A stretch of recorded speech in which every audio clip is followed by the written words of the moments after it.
Hi ಎಲ್ಲರಿಗೂ ನಮಸ್ಕಾರ. Welcome back to our YouTube channel. Chemistry in everyday life ಇದೆಯಲ್ಲ, ಇದು ವೆರಿ ಇಂಪಾರ್ಟೆಂಟ್. ಇದು GPSTR, HSTR ಮತ್ತೆ TET ಸಿಲೆಬಸ್ ಅಲ್ಲೂ ಕೂಡ ಇರುವಂತದ್ದು. ಸೊ ಮೊದಲನೇ ಪ್ರಶ್ನೆಯನ್ನ ನೋಡ್ತಾ ಹೋಗೋಣ. ಸಾಬೂನು ತಯಾರಿಕೆಗೆ ಬಳಸುವಂತಹ ಮೂಲ ರಾಸಾಯನಿಕ ಕ್ರಿಯೆ ಯಾವುದು?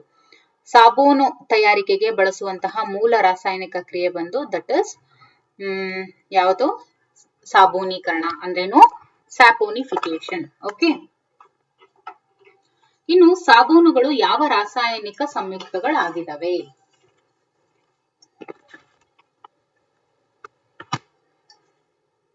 ಸಾಬೂನುಗಳು ಯಾವ ರಾಸಾಯನಿಕ ಸಂಯುಕ್ತಗಳಾಗಿದ್ದಾವೆ? ಸಾಬೂನುಗಳು ಬಂದ್ಬಿಟ್ಟು ಅವು ಕೊಬ್ಬಿನ ಆಮ್ಲಗಳ ಸೋಡಿಯಂ ಅಥವಾ ಪೊಟ್ಯಾಷಿಯಂ ಲವಣಗಳಾಗಿರ್ತವೆ. ಅಂದ್ರೆ ಫ್ಯಾಟಿ ಆಸಿಡ್ಸ್ ಆಫ್ ಸೋಡಿಯಂ ಅಥವಾ potassium salts. Okay. Fatty acids ಅಂದ್ರೇನು? ಕೊಬ್ಬಿನ ಆಮ್ಲಗಳ ಸೋಡಿಯಂ ಅಥವಾ ಪೊಟ್ಯಾಷಿಯಂ ಲವಣಗಳನ್ನ ಸಾಬೂನು ಅಂತ ಹೇಳ್ತೀವಿ. ಓಕೆ. ಇನ್ನು ಗಟ್ಟಿ ನೀರಿನಲ್ಲಿ ಸಾಬೂನು ಯಾಕೆ ಹೆಚ್ಚು ನೊರೆಯನ್ನ ಬಿಡೋದಿಲ್ಲ? ಅಂದ್ರೆ ಹಾರ್ಡ್ ವಾಟರ್ ಅಲ್ಲಿ ಯಾಕೆ ಸಾಬೂನು ನೊರೆ ಬಿಡೋದಿಲ್ಲ ಅಂತ ಕೇಳಿದರೆ, ನೋಡಿ, ಗಟ್ಟಿ ನೀರಿನಲ್ಲಿ ಕ್ಯಾಲ್ಸಿಯಂ ಮತ್ತೆ ಮೆಗ್ನೀಷಿಯಂ ಲವಣಗಳು ಇರೋದ್ರಿಂದ, ಅಂದ್ರೆ ಗಟ್ಟಿ ನೀರಿನಲ್ಲಿ ಏನಾಗುತ್ತೆ, ಹಾರ್ಡ್ ವಾಟರ್ ಅಲ್ಲಿ ಕ್ಯಾಲ್ಸಿಯಂ ಮತ್ತೆ ಮೆಗ್ನೀಷಿಯಂ ಸಾಲ್ಟ್ಸ್ ಇರುತ್ತೆ. ಸೊ ಹಾಗಾಗಿ ಅದು ನೊರೆ ಬಿಡೋದಿಲ್ಲ. ಇನ್ನು ಡಿಟರ್ಜೆಂಟ್ಸ್ ಸಾಬೂನುಗಳಿಗಿಂತ ಯಾಕೆ ಹೆಚ್ಚು ಪರಿಣಾಮಕಾರಿ? ಈಗ ಡಿಟರ್ಜೆಂಟ್ ತುಂಬಾ ಜಾಸ್ತಿ ನೊರೆ ಬಿಡುತ್ತೆ, ಹೌದಲ್ವಾ, ಕಂಪೇರ್ ಟು ಸೋಪು. ಯಾಕೆ ಅಂದ್ರೆ ಅವು ಗಟ್ಟಿ ನೀರಿನಲ್ಲಿ ಹೆಚ್ಚು ನೊರೆಯನ್ನ ಉತ್ಪಾದಿಸ್ತವೆ, ಅದಕ್ಕೋಸ್ಕರ. ಓಕೆ. ಇನ್ನು ಶಾಂಪೂವಿನ ಮುಖ್ಯ ಕಾರ್ಯ ಏನು? ಶಾಂಪೂವನ್ನ ನಾವು ಯಾಕೆ ಬಳಸ್ತೀವಿ? ಅದು ಕೂದಲನ್ನ ಸ್ವಚ್ಛಗೊಳಿಸುತ್ತೆ, ಜೊತೆಗೆ ಕೊಳೆಯನ್ನ ತೆಗೆದು ಹಾಕೋದಕ್ಕೆ ಅದು ಅದ್ರ ಉಪಯೋಗ ಅಲ್ಲಿದೆ, ಅದಕ್ಕೋಸ್ಕರ. ಇನ್ನು ಬಟ್ಟೆ ಒಗೆಯುವ ಪುಡಿ ಅಂದ್ರೆ ವಾಷಿಂಗ್ ಪೌಡರ್ ಯಾಕೆ ಸ್ವಚ್ಛಗೊಳಿಸುವ ಸಾಮರ್ಥ್ಯ ಹೊಂದಿದೆ? ವಾಷಿಂಗ್ ಪೌಡರ್ ತುಂಬಾ ಚೆನ್ನಾಗಿ ವಾಶ್ ಮಾಡುತ್ತಲ್ವಾ, ಅದಕ್ಕೆ ಕಾರಣ ಏನು ಅಂತ ಇದೆ. ಅದಕ್ಕೆ ಕಾರಣ ಏನು ಅಂತ ಹೇಳಿದ್ರೆ, ಅದು ಸರ್ಫೆಕ್ಟ್ಯಾಂಟ್ಸ್ ಅನ್ನ ಒಳಗೊಂಡಿರುತ್ತೆ, ಅದಕ್ಕೋಸ್ಕರ. ಸಾಬೂನು ಅಣುವಿನಲ್ಲಿ ಇರುವಂತ ಯಾವ ಭಾಗವು ಜಲೀಯ ಪ್ರೀತಿಸುವ ಗುಣವನ್ನ ಹೊಂದಿದೆ? ಅಂದ್ರೆ ಸಾಬೂನು ಅಣುವಿನಲ್ಲಿ ಇರುವಂತ ಯಾವ ಭಾಗ ಜಲೀಯ ಪ್ರೀತಿಸುವ ಒಂದು ಗುಣವನ್ನ ಹೊಂದಿದೆ? ಇವಾಗ ಈ ರೀತಿ ಅಂತ ಅನ್ಕೊಂಡ್ರೆ, ಈ ಹೆಡ್ ಏನಿದೆ ಇದು ಹೈಡ್ರೋಫಿಲಿಕ್. ಓಕೆ. ಇದು ಟೇಲ್ ಏನಿದೆ ಇದು ಫೋಬಿಕ್, ಅಂದ್ರೆ ಇದು ವಾಟರ್ ಲವಿಂಗ್ ಅಂಡ್ ಇದು water not loving. Okay. So ಉತ್ತರ ಏನು? ಹೆಡ್. ಓಕೆ. ಸೊ ಫಿಲಿಕ್ ಅಂತ ಅಂದ್ರೆ ಯಾವುದು? That is head. ಅಂದ್ರೆ ಅದನ್ನ ಕಾರ್ಬಾಕ್ಸಿಲೇಟ್ ಹೆಡ್ ಅಂತ ಹೇಳಿ ಕರೀತಾರೆ. ಓಕೆ. ಕಾರ್ಬಾಕ್ಸಿಲೇಟ್ ಹೆಡ್ ಅಂತ ಹೇಳಿ ಕರೀತಾರೆ. ಕಾರ್ಬಾಕ್ಸಿಲೇಟ್ ಹೆಡ್ ಅಂತ ಹೇಳಿ ಕರೀತಾರೆ. ಯಾವ ರಾಸಾಯನಿಕ ಸಂಯುಕ್ತವನ್ನ ಸಾಬೂನು ತಯಾರಿಕೆಯಲ್ಲಿ ಗಟ್ಟಿ ಆಗೋದಕ್ಕೆ ಬಳಸ್ತಾರೆ? ಅಂದ್ರೆ ಯಾವುದನ್ನ ಬಳಸಿ ಅಂದ್ರೆ ಅದು ಗಟ್ಟಿ ಆಗ್ಬೇಕಲ್ವಾ. ಇವಾಗ ಸಾಬೂನು ಏನಿರುತ್ತೆ ಅದು ಗಟ್ಟಿ ಆಗ್ಬೇಕು. ಸೊ ಅದು ಗಟ್ಟಿ ಆಗ್ಬೇಕು ಅಂದ್ರೆ ಯಾವ್ದನ್ನ ಬಳಸ್ತಾರೆ? ಸೋಡಿಯಂ ಹೈಡ್ರಾಕ್ಸೈಡ್ ಅನ್ನ ಬಳಸ್ತಾರೆ. ಓಕೆ. ಯಾವ ಸಾಬೂನು ದ್ರವ ಸ್ಥಿತಿಯಲ್ಲಿ ಇರುತ್ತೆ? ಯಾವ ಸಾಬೂನು ದ್ರವ ಸ್ಥಿತಿಯಲ್ಲಿ ಇರುತ್ತೆ ಅಂದ್ರೆ ಪೊಟ್ಯಾಷಿಯಂ ಹೈಡ್ರಾಕ್ಸೈಡ್ ಬಳಸಿ ತಯಾರಿಸಿದಂತಹ ಸಾಬೂನುಗಳು ಏನಿರ್ತವೆ, ಪೊಟ್ಯಾಷಿಯಂ ಹೈಡ್ರಾಕ್ಸೈಡ್ ಅನ್ನ ಬಳಸಿ ತಯಾರಿಸಿದಂತ ಸಾಬೂನುಗಳು ಯಾವಾಗ್ಲೂ ದ್ರವ ಸ್ಥಿತಿಯಲ್ಲಿ ಇರ್ತವೆ. ಇನ್ನು ಡಿಟರ್ಜೆಂಟ್ಗಳು ಸಾಬೂನುಗಳಿಗಿಂತ ಯಾಕೆ ಪರಿಸರಕ್ಕೆ ಹೆಚ್ಚು ಹಾನಿಕಾರಕ? ಇವಾಗ ಸಾಬೂನುಗಳಿಗಿಂತ ಡಿಟರ್ಜೆಂಟ್ಗಳೇ ಪರಿಸರಕ್ಕೆ ಮಾಲಿನ್ಯವನ್ನ ಉಂಟು ಮಾಡ್ತವೆ. ಕಾರಣ ಏನು ಅಂತ ಹೇಳಿದ್ರೆ, ಅವು ಜೀವ ವಿಕಸನೀಯವಲ್ಲ. ಅಂದ್ರೇನು? ದೇ ಆರ್ ನಾನ್ ಬಯೋಡಿಗ್ರೇಡಬಲ್, ಅದಕ್ಕೋಸ್ಕರ. ಓಕೆ. ಇನ್ನು ಸಾಬೂನು ತಯಾರಿಕೆಯ ಉಪ ಉತ್ಪನ್ನ ಯಾವುದು? ಅಂದ್ರೆ ಇವಾಗ ಸಾಬೂನು ತಯಾರಿಕೆಯಲ್ಲಿ ಬರುವಂತಹ ಬೈ ಪ್ರಾಡಕ್ಟ್ ಯಾವುದು ಅಂತ ಹೇಳಿದ್ರೆ that is glycerol. Okay. Glycerol ಏನಿದೆಯಲ್ಲ ಇದು ಸಾಬೂನು ತಯಾರಿಕೆಯ ಬೈ ಪ್ರಾಡಕ್ಟ್ ಆಗಿದೆ. ಇನ್ನು ಸಾಬೂನು ಅಣುವಿನಲ್ಲಿ ಇರುವಂತಹ ಯಾವ ಭಾಗ ಕೊಳೆಯನ್ನ ಆಕರ್ಷಿಸುತ್ತೆ? ಓಕೆ. ಯಾವುದು ಕೊಳೆಯನ್ನ ಆಕರ್ಷಿಸುತ್ತೆ? ಓಕೆ. ಯಾವುದು ಕೊಳೆಯನ್ನ ಆಕರ್ಷಿಸುತ್ತೆ ಅಂತ ಹೇಳಿದ್ರೆ ಇದು ಹೆಡ್ ಫಿಲಿಕ್. ಸೊ ಬಾಲ ಏನು? ಇದು ಫೋಬಿಕ್. ಸೊ ಫೋಬಿಕ್ ಟೈಲ್ ಏನಿದೆ, ಹೈಡ್ರೋಫೋಬಿಕ್ ಟೈಲು, ಇದು ಕೊಳೆಯನ್ನ ಆಕರ್ಷಿಸುತ್ತೆ. ಓಕೆ. ಇನ್ನು ಶಾಂಪೂಗಳಲ್ಲಿನ ಸರ್ಫೆಕ್ಟ್ಯಾಂಟ್ಗಳು ಯಾವ ಗುಣಗಳನ್ನ ಹೊಂದಿರಬೇಕು? ಇವಾಗ ಶಾಂಪೂವಿನಲ್ಲಿ ಸರ್ಫೆಕ್ಟ್ಯಾಂಟ್ಗಳು ಇದ್ರೆ ಅವು ಯಾವ ಗುಣಗಳನ್ನ ಹೊಂದಿರಬೇಕು ಅಂದ್ರೆ, ಒಂದು ಶಾಂಪೂ ಅಂದ್ರೆ ಅದು ನೊರೆಯನ್ನ ಉತ್ಪಾದಿಸಬೇಕು, ಜೊತೆಗೆ ಸ್ವಚ್ಛಗೊಳಿಸುವ ಗುಣವನ್ನ ಹೊಂದಿರಬೇಕು. ಓಕೆ. ಯಾವ ರೀತಿಯ ರಾಸಾಯನಿಕವು ಸಾಬೂನು ಮತ್ತು ಡಿಟರ್ಜೆಂಟ್ಗಳಲ್ಲಿ ಕೊಳೆಯನ್ನ ತೆಗೆದು ಹಾಕೋದಕ್ಕೆ ಸಹಾಯ ಮಾಡುತ್ತೆ? ಯಾವ ರೀತಿಯ ರಾಸಾಯನಿಕ ಸಾಬೂನು ಮತ್ತು ಡಿಟರ್ಜೆಂಟ್ಗಳಲ್ಲಿ ಕೊಳೆಯನ್ನ ತೆಗೆದು ಹಾಕೋದಕ್ಕೆ ಸಹಾಯ ಮಾಡುತ್ತೆ? ನೋಡಿ, ಸಾಬೂನು ಮತ್ತು ಡಿಟರ್ಜೆಂಟ್ಗಳಲ್ಲಿ ಕೊಳೆಯನ್ನ ತೆಗೆದು ಹಾಕೋದಕ್ಕೆ ಸಹಾಯ ಮಾಡುವಂತದ್ದು ಬಂದ್ಬಿಟ್ಟು ದಟ್ ಇಸ್ ಸರ್ಫೆಕ್ಟ್ಯಾಂಟ್ಗಳು. ಇನ್ನು ಡಿಟರ್ಜೆಂಟ್ ಪುಡಿಗಳಲ್ಲಿ ಸಾಮಾನ್ಯವಾಗಿ ಕಂಡುಬರುವಂತಹ ಫಿಲ್ಲರ್ ವಸ್ತುಗಳು ಯಾವುವು? ಫಿಲ್ಲರ್ ವಸ್ತುಗಳು ಅಂತ ಹೇಳಿದ್ರೆ ಸೋಡಿಯಂ ಸಲ್ಫೇಟ್ ಮತ್ತೆ sodium carbonate. Okay. Sodium sulphate ಮತ್ತು sodium carbonate. Okay, sodium sulphate ಮತ್ತು ಸೋಡಿಯಂ ಕಾರ್ಬೋನೇಟ್ಗಳು. ಇನ್ನು ಶಾಂಪೂಗಳಲ್ಲಿ ಬಳಸುವಂತಹ ಸಿಲಿಕೋನ್ ನ ಉದ್ದೇಶ ಏನು? ಶಾಂಪೂಗಳಲ್ಲಿ ಸಿಲಿಕೋನ್ ಅನ್ನ ಬಳಸ್ತಾರೆ. ಓಕೆ, ಸೊ ಅದು ಯಾಕೆ ಬಳಸ್ತಾರೆ ಸಿಲಿಕೋನ್ ಅಂತ ಹೇಳಿದ್ರೆ ಅದು ಕೂದಲಿಗೆ ಶೈನಿಂಗ್ ಕೊಡುತ್ತೆ ಮತ್ತೆ ಮೃದುತ್ವವನ್ನ ಕೊಡುತ್ತೆ, ಅದಕ್ಕೋಸ್ಕರ. ಇನ್ನು ಮೈಕೆಲ್ ಅಂತ ಹೇಳ್ತಾರೆ, ಮೈಕೆಲ್ ರಚನೆ, ಅದನ್ನ ಮಿಸೈಲ್ ಅಂತ ಕೂಡ ಇಂಗ್ಲಿಷ್ ಅಲ್ಲಿ ಪ್ರೊನೌನ್ಸ್ ಮಾಡ್ತಾರೆ. ಸೊ ಈ ಮೈಕೆಲ್ ರಚನೆ ಏನಿದೆ ಹಂಗಂದ್ರೆ ಏನು? ಇದು ಸಾಬೂನು ಅಣುಗಳ ಬಾಲಗಳು ಒಳಮುಖವಾಗಿ, ಓಕೆ, ಸಾಬೂನು ಅಣುಗಳ ಬಾಲಗಳು ಅಂದ್ರೆ ಇವಾಗ ಈ ಬಾಲಗಳು ಏನಿದೆ ಇವು ಒಳಮುಖವಾಗಿ ಮತ್ತು ತಲೆಗಳು ಹೊರಮುಖವಾಗಿ ಜೋಡಣೆಗೊಂಡಂತಹ ರಚನೆಯನ್ನ ಮಿಸೈಲ್ ರಚನೆ ಅಂತ ಹೇಳ್ತಾರೆ. ಇನ್ನು ಅಯಾನಿಕ್ ಸರ್ಫೆಕ್ಟ್ಯಾಂಟ್ ಗೆ ಒಂದು ಉದಾಹರಣೆಯನ್ನ ಕೊಡಿ. ಅಯಾನಿಕ್ ಸರ್ಫೆಕ್ಟ್ಯಾಂಟ್ ಗೆ ಒಂದು ಉದಾಹರಣೆ ಅಂದ್ರೆ sodium lauryl sulphate. Okay, sodium lauryl sulphate ಏನಿದೆ ಇದು ಅಯಾನಿಕ್ ಸರ್ಫೆಕ್ಟ್ಯಾಂಟ್ ಗೆ ಒಂದು ಉದಾಹರಣೆ. ಇನ್ನು ಸಾಬೂನು ತಯಾರಿಕೆಯಲ್ಲಿ ಯಾವ ವಸ್ತುವು ಸಾಬೂನು ಬೀಜದಂತೆ ವರ್ತಿಸುತ್ತೆ? ಸಾಬೂನು ತಯಾರಿಕೆಯಲ್ಲಿ ಯಾವ ವಸ್ತು ಸಾಬೂನು ಬೀಜದಂತೆ ವರ್ತಿಸುತ್ತೆ ಅಂದ್ರೆ ಅದು ಕೊಬ್ಬಿನ ಆಮ್ಲ, ಫ್ಯಾಟಿ ಆಸಿಡ್. ಓಕೆ, ಗಟ್ಟಿ ನೀರು ಯಾವ ರೀತಿಯ ನೀರಿನಲ್ಲಿ ಸೇರಿದೆ? ಗಟ್ಟಿ ನೀರು, ಹಾರ್ಡ್ ವಾಟರ್ ಯಾವ ರೀತಿಯ ನೀರಿನಲ್ಲಿ ಸೇರಿದೆ ಅಂದ್ರೆ ಅದು ಬಾವಿ ನೀರಲ್ಲಿ ಗಟ್ಟಿ ನೀರನ್ನ ನಾವು ನೋಡಬಹುದು. ಇನ್ನು ಯಾವ ಕಾರಣದಿಂದ ಶಾಂಪೂಗಳನ್ನ ಬೇರೆ ಬೇರೆ ಬಗೆಗಳಲ್ಲಿ ತಯಾರಿಸ್ತಾರೆ ಅಂದ್ರೆ ಎಲ್ಲಾ ಕೂದಲಿನ ಪ್ರಕಾರಗಳಿಗೆ ಒಂದೇ ರೀತಿಯ ಶಾಂಪೂ ಸೂಕ್ತ ಆಗಿರೋದಿಲ್ಲ, ಅದಕ್ಕೋಸ್ಕರ ಶಾಂಪೂಗಳನ್ನ ಬೇರೆ ಬೇರೆ ಬಗೆಗಳಲ್ಲಿ ತಯಾರಿಸ್ತಾರೆ. ಇನ್ನು ಬ್ರೈಟನರ್ಸ್ ಗಳನ್ನ ಡಿಟರ್ಜೆಂಟ್ ಗಳಲ್ಲಿ ಯಾಕೆ ಬಳಸ್ತಾರೆ? ಬ್ರೈಟನರ್ಸ್ ಯಾಕಂದ್ರೆ ಬಟ್ಟೆಗಳಿಗೆ ಹೊಳಪನ್ನ ಮತ್ತೆ ಬಿಳಿ ಬಣ್ಣವನ್ನ ನೀಡೋದಕ್ಕೆ ಈ ಬ್ರೈಟನರ್ಸ್ ನ ಉಪಯೋಗಿಸ್ತಾರೆ. ಆಮೇಲೆ ಸಾಬೂನುಗಳು ಮತ್ತು ಡಿಟರ್ಜೆಂಟ್ ಗಳ ನಡುವಿನ ಪ್ರಮುಖ ರಾಸಾಯನಿಕ ವ್ಯತ್ಯಾಸ ಏನು? ಈಗ ಸಾಬೂನುಗಳು ಮತ್ತು ಡಿಟರ್ಜೆಂಟ್ಗಳು ಇವೆರಡರ ನಡುವಿನ ಪ್ರಮುಖ ರಾಸಾಯನಿಕ ವ್ಯತ್ಯಾಸ ಏನು ಅಂತ ನೋಡೋದಾದ್ರೆ ಸಾಬೂನುಗಳು ಉದ್ದವಾದ ಕೊಬ್ಬಿನ ಆಮ್ಲದ ಸರಪಳಿಗಳು ಆಗಿರ್ತವೆ, ಬಟ್ ಡಿಟರ್ಜೆಂಟ್ಗಳು ಏನಿರ್ತವೆ ಇದರಲ್ಲಿ ನಿಮ್ಗೆ ಇವೆರಡರದ್ದು ಡೆಫಿನಿಷನ್ ಸಿಕ್ಬಿಡುತ್ತೆ. ದಿಸ್ ಇಸ್ ವೆರಿ ಇಂಪಾರ್ಟೆಂಟ್, ನೋಡ್ಕೊಳ್ಳಿ. ಈಗ ಸಾಬೂನುಗಳು, ಸೋಪ್ಸ್ ಅಂದ್ರೆ ಏನು? They are the long chain fatty acids. Okay, long chain fatty acids. Okay, but detergent ಏನಿದೆ ಇವು long chain sulphonic fatty acids. Okay, sulphonic ಆಮ್ಲದ ಸರಪಳಿಗಳನ್ನ ಇವು ಹೊಂದಿರ್ತವೆ ಡಿಟರ್ಜೆಂಟ್ಸ್. ಗ್ಲಿಸರಾಲ್ ಅನ್ನ ಸಾಬೂನಿನಿಂದ ಯಾಕೆ ಬೇರ್ಪಡಿಸ್ತಾರೆ? ಯಾಕೆ ಅಂದ್ರೆ ಅದು ದುಬಾರಿಯಾದ ಉಪ ಉತ್ಪನ್ನ, ಅದಕ್ಕೋಸ್ಕರ.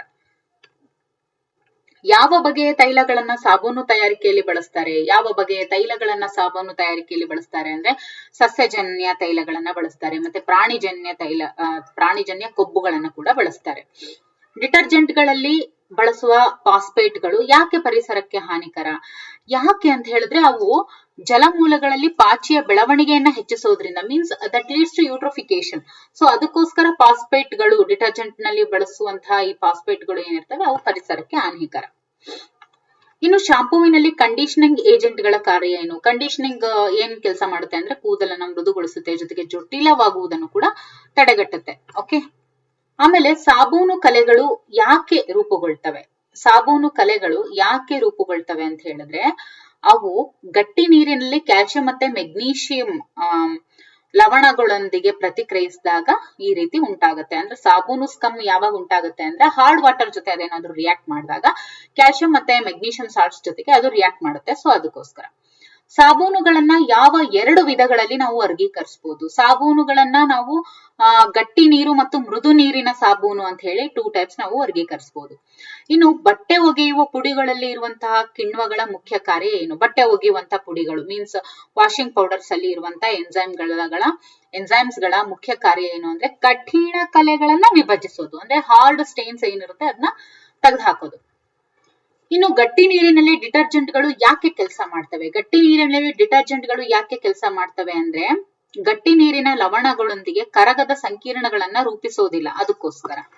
ಇನ್ನು ಸಾಬೂನುಗಳ ರಾಸಾಯನಿಕ ಸಂಯುಕ್ತದ ರಚನೆ ಹೇಗಿರುತ್ತೆ ನೋಡಿ? ಸಾಬೂನುಗಳ ರಾಸಾಯನಿಕ ಸಂಯುಕ್ತದ ರಚನೆ ಹೇಗಿರುತ್ತೆ ಅಂದ್ರೆ ಒಂದು ಧ್ರುವೀಯ ತಲೆ, ಒಂದು ಜಲೀಯ ವಿರೋಧಿಸುವಂತ ಬಾಲ ಇರುತ್ತೆ, ಅದಕ್ಕೋಸ್ಕರ. ಒಂದು ಧ್ರುವೀಯ ತಲೆ ಮತ್ತು ಜಲೀಯ ವಿರೋಧಿಸುವ ಬಾಲ ಇರುತ್ತೆ.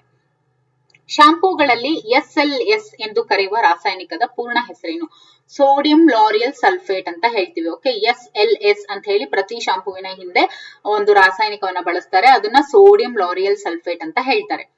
ಯಾವ ರಾಸಾಯನಿಕವು ಸಾಬೂನು ಮತ್ತು ಡಿಟರ್ಜೆಂಟ್ಗಳ ಮಿಶ್ರಣದಲ್ಲಿ ವಿಷಕಾರಿಯಾಗಿರುತ್ತೆ? ಸಾಬೂನು ಮತ್ತು ಡಿಟರ್ಜೆಂಟ್ಗಳ ಮಿಶ್ರಣದಲ್ಲಿ ವಿಷಕಾರಿಯಾಗಿರುವಂತದ್ದು ಯಾವುದು ಅಂತ ಹೇಳಿದ್ರೆ that is none other than chlorine ಆಧಾರಿತ ಸಂಯುಕ್ತಗಳು. ಓಕೆ, ಕ್ಲೋರಿನ್ ಬೇಸ್ಡ್ ಕಾಂಪೌಂಡ್ಸ್ ಏನಿರ್ತವೆ ಅವು ವಿಷಕಾರಿ. ಇನ್ನು ಸಾಬೂನು ತಯಾರಿಕೆಯಲ್ಲಿ ಯಾವ ರೀತಿಯ ಪ್ರತ್ಯಾಮ್ಲವನ್ನ ಬಳಸಲಾಗುತ್ತೆ? ಇಲ್ಲಿ ಸ್ಟ್ರಾಂಗ್ ಬೇಸ್ ಅನ್ನ ಬಳಸ್ತಾರೆ. ಓಕೆ, ಸ್ಟ್ರಾಂಗ್ ಬೇಸ್ ಅನ್ನ ಬಳಸ್ತಾರೆ ಎಲ್ಲಿ? ಸಾಬೂನು ತಯಾರಿಕೆಯಲ್ಲಿ.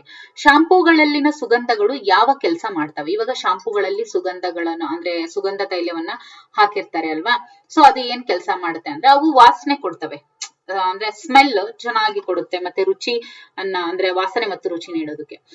ಹಾಗಂತೇಳಿ ಯಾರು ತಿನ್ನಲ್ಲ, ಬಟ್ ವಾಸನೆ ಮತ್ತೆ ಟೇಸ್ಟ್ ತುಂಬಾ ಚೆನ್ನಾಗಿರುತ್ತೆ, ಅದಕ್ಕೋಸ್ಕರ. ಸಾಬೂನು ಮತ್ತು ಡಿಟರ್ಜೆಂಟ್ ಎರಡು ಯಾವ ಪರಿಣಾಮದ ಮೂಲಕ ಕೊಳೆಯನ್ನ ತೆಗೆದು ಹಾಕ್ತವೆ ಅಂದ್ರೆ ಎಮಲ್ಸಿಫಿಕೇಶನ್. ಓಕೆ, ಸಾಬೂನು ಮತ್ತು ಡಿಟರ್ಜೆಂಟ್ ಎರಡೂ ಕೂಡ ಯಾವ ಪರಿಣಾಮದ ಮೂಲಕ ಕೊಳೆಯನ್ನ ತೆಗೆದು ಹಾಕ್ತವೆ? ಯಾವ ಒಂದು ಪರಿಣಾಮದ ಮೂಲಕ ಕೊಳೆಯನ್ನ ತೆಗೆದು ಹಾಕ್ತವೆ ಅಂದ್ರೆ ಅದು ಎಮಲ್ಸಿಫಿಕೇಶನ್ ನ ಮೂಲಕ.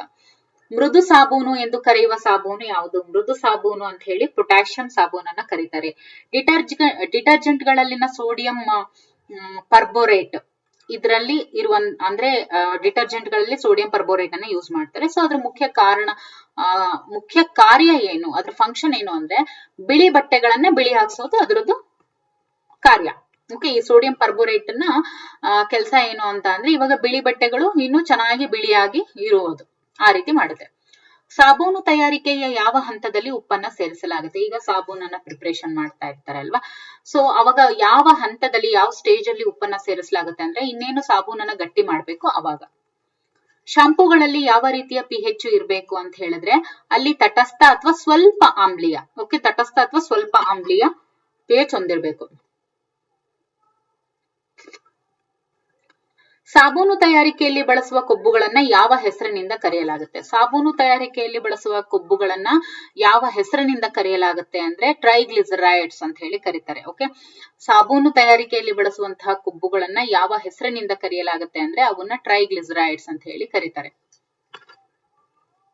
ಡಿಟರ್ಜೆಂಟ್ ಪುಡಿಗಳಲ್ಲಿನ ಯಾವ ರಾಸಾಯನಿಕವು ನೀರನ್ನ ಮೃದುಗೊಳಿಸುತ್ತೆ?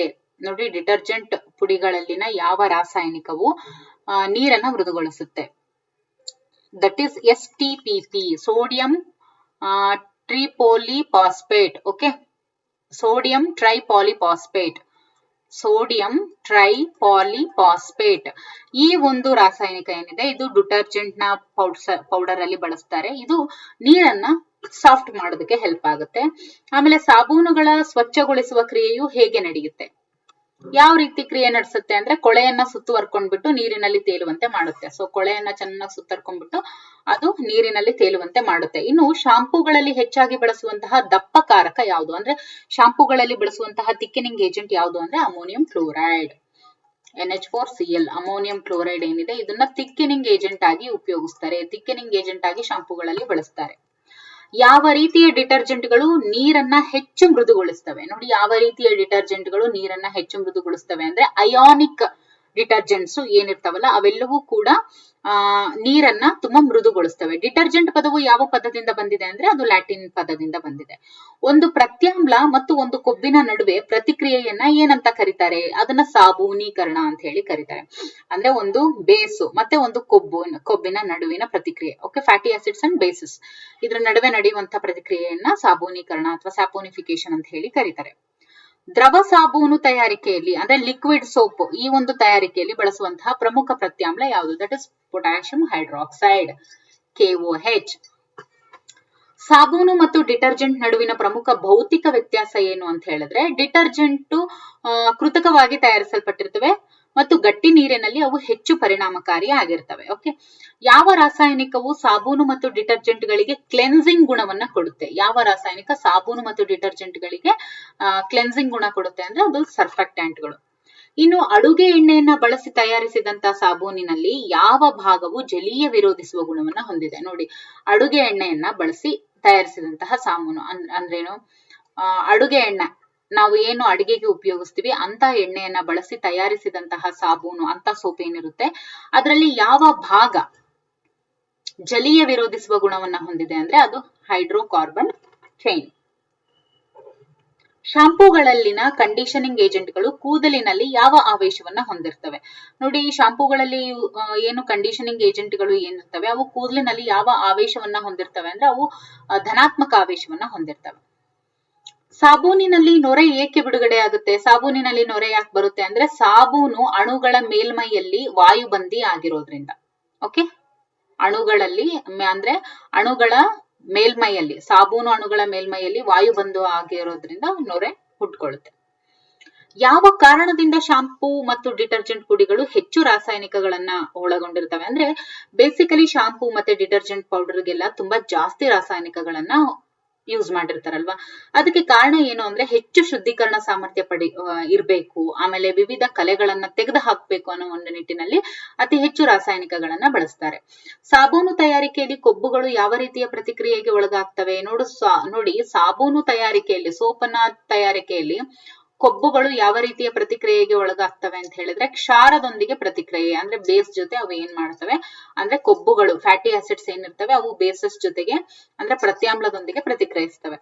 ಇನ್ನು ಯಾವ ರಾಸಾಯನಿಕವು ಸಾಬೂನನ್ನ ಗಟ್ಟಿಯಾಗಿ ಮಾಡುತ್ತೆ ಅಂತ ಹೇಳಿದ್ರೆ ದಟ್ ಈಸ್ ಸೋಡಿಯಂ ಕ್ಲೋರೈಡ್. ಸಾಬೂನನ್ನ ಗಟ್ಟಿ ಮಾಡುವಂತದ್ದು NaCl, ಸೋಡಿಯಂ ಕ್ಲೋರೈಡ್. ಓಕೆ, ಉಪ್ಪು ಏನು ಸೋಡಿಯಂ ಕ್ಲೋರೈಡ್, ಅದು ಗಟ್ಟಿ ಯಾವ ಹಂತದಲ್ಲಿ ಬಳಸ್ತಾರೆ? ಉಪ್ಪು ಅಂತ ಹೇಳಿ ಕೊಡ್ತಾರೆ, ಸೋಡಿಯಂ ಕ್ಲೋರೈಡ್ ಅಂತ ಹೇಳಿ ಕೊಡ್ತಾರೆ. ಓಕೆ, ಶಾಂಪೂಗಳಲ್ಲಿ ಸಾಮಾನ್ಯವಾಗಿ ಬಳಸುವಂತಹ ಪ್ರಿಸರ್ವೇಟಿವ್ ಯಾವುದು ಅಂತ ಹೇಳಿದ್ರೆ ಸೋಡಿಯಂ ಬೆನ್ಸೋಯೇಟ್. ಸೋಡಿಯಂ ಬೆನ್ಸೋಯೇಟ್ ಅನ್ನ ಪ್ರಿಸರ್ವೇಟಿವ್ ಆಗಿ ಬಳಸ್ತಾರೆ ಶಾಂಪೂಗಳಲ್ಲಿ.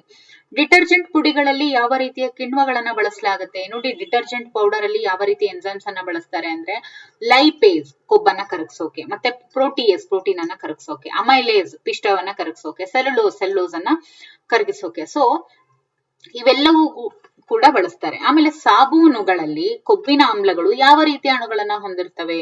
ನೋಡಿ, ಸಾಬೂನುಗಳಲ್ಲಿ ಕೊಬ್ಬಿನ ಆಮ್ಲಗಳು ಯಾವ ರೀತಿಯ ಅಣುಗಳನ್ನ ಹೊಂದಿರ್ತವೆ ಅಂದ್ರೆ ಅವು ಉದ್ದವಾದ ಹೈಡ್ರೋಕಾರ್ಬನ್ ಸರಪಳಿಗಳನ್ನ ಹೊಂದಿರ್ತವೆ ಕೊಬ್ಬಿನ ಆಮ್ಲಗಳು. ಓಕೆ, ಕೊಬ್ಬಿನ ಆಮ್ಲಗಳು ಉದ್ದವಾದ ಹೈಡ್ರೋಕಾರ್ಬನ್ ಸರಪಳಿಯನ್ನ ಹೊಂದಿರ್ತವೆ, ಉದ್ದವಾದ ಹೈಡ್ರೋಕಾರ್ಬನ್ ಸರಪಳಿಯನ್ನ ಹೊಂದಿರ್ತವೆ. ಇನ್ನು ಗಟ್ಟಿ ನೀರು ಯಾವ ರೀತಿಯ ನೀರಾಗಿದೆ? ಗಟ್ಟಿ ನೀರು, ಹಾರ್ಡ್ ವಾಟರ್ ಅಂತ ಹೇಳ್ತೀವಲ್ಲ, ಅದು ಯಾವ ರೀತಿಯ ನೀರು ಅಂದ್ರೆ ಕ್ಯಾಲ್ಸಿಯಂ ಮತ್ತೆ ಮೆಗ್ನೀಷಿಯಂ ಸಾಲ್ಟ್ಸ್ ಅನ್ನ ಅದು ಒಳಗೊಂಡಿದೆ. ಇನ್ನು ಯಾವ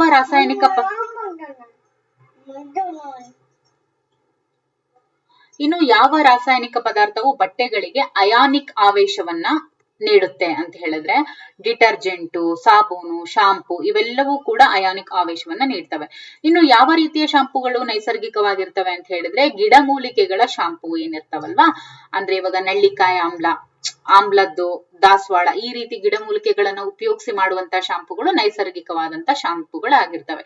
ಅದು ಬಿಟ್ಟು ಈ synthetic shampoo, conditioner shampoo, chemical shampoo ಇವ್ಯಾವೂ ಕೂಡ ನೈಸರ್ಗಿಕವಾದಂತವಲ್ಲ. ಇನ್ನು ಡಿಟರ್ಜೆಂಟ್ಗಳು ಹೆಚ್ಚು ನೊರೆ ಉತ್ಪಾದಿಸುವ ಕಾರಣ ಏನು ಅಂದ್ರೆ ಅವುಗಳಲ್ಲಿ ಇರುವಂತಹ ಸರ್ಫ್ಯಾಕ್ಟ್ಯಾಂಟ್ಸ್ ಇಂದ ಅವು ಹೆಚ್ಚು ನೊರೆಯನ್ನ ಉತ್ಪಾದಿಸ್ತವೆ. ಇನ್ನು ಸಾಬೂನು ತಯಾರಿಕೆಯಲ್ಲಿ ನೀರಿನ ಬಳಕೆ ಹೆಚ್ಚಾದ್ರೆ ಏನಾಗುತ್ತೆ? ಇವಾಗ ಸಾಬೂನು ತಯಾರಿಕೆಯಲ್ಲಿ ಏನಾದ್ರೂ ಅಪ್ಪಿ ತಪ್ಪಿ ತಯಾರು ಮಾಡ್ಬೇಕಾದ್ರೆ ನೀರಿನ ಜಾಸ್ತಿ ಬಳಕೆ ಮಾಡಿದ್ರೆ ಸಾಬೂನ್ ಏನಾಗುತ್ತೆ? ಅದು ಹೆಚ್ಚು ಸಾಫ್ಟ್ ಆಗುತ್ತೆ. ಓಕೆ, ನೀರಿನ ಬಳಕೆ ಹೆಚ್ಚಾದ್ರೆ ಸಾಬೂನು ಹೆಚ್ಚು ಗಟ್ಟಿ ಆಗುತ್ತೆ, ಹೆಚ್ಚು ಮೃದು ಆಗುತ್ತೆ, ಬೇಗ ಹಾಳಾಗುತ್ತೆ, ಹೆಚ್ಚು ನೊರೆ ಉತ್ಪಾದಿಸುತ್ತೆ ಅಂತ ಇದೆ. ನೋಡಿ, ಸಾಬೂನು ತಯಾರಿಕೆಯಲ್ಲಿ ಏನಾದ್ರೂ ನೀರಿನ ಬಳಕೆ ಹೆಚ್ಚಾದ್ರೆ ಸಾಬೂನು ಹೆಚ್ಚು ಮೃದು ಆಗುತ್ತೆ. ಓಕೆ, ಸೊ ಇಲ್ಲಿಯವರೆಗೂ ನಾವು chemicals used in our daily life related ಆಗಿ ಸೋಪ್ಸ್, ಡಿಟರ್ಜೆಂಟ್ಸ್ ಮತ್ತೆ ಸಾಬೂನ್ಗೆ ರಿಲೇಟೆಡ್ ಆಗಿ ಅದೇ ಸೋಪ್ ಅಂದ್ರೆ ಸಾಬೂನ್, ಓಕೆ, ಸೋಪು, ಶಾಂಪೂ ಮತ್ತೆ ಡಿಟರ್ಜೆಂಟ್ ಇವುಗಳ ಬಗ್ಗೆ ನಾವು ಕಂಪ್ಲೀಟ್ MCQs ಅನ್ನ ನೋಡಿದ್ವಿ. ಇನ್ನು ಮುಂದಿನ ತರಗತಿಯಲ್ಲಿ ನಾವು ಕಾರ್ಬನ್ ಕಾಂಪೌಂಡ್ಸ್ ರಿಲೇಟೆಡ್ ಆಗಿ ಕ್ವೆಶನ್ಸ್ ಅನ್ನ ನೋಡ್ತಾ ಹೋಗೋಣ. Okay, thank you for watching.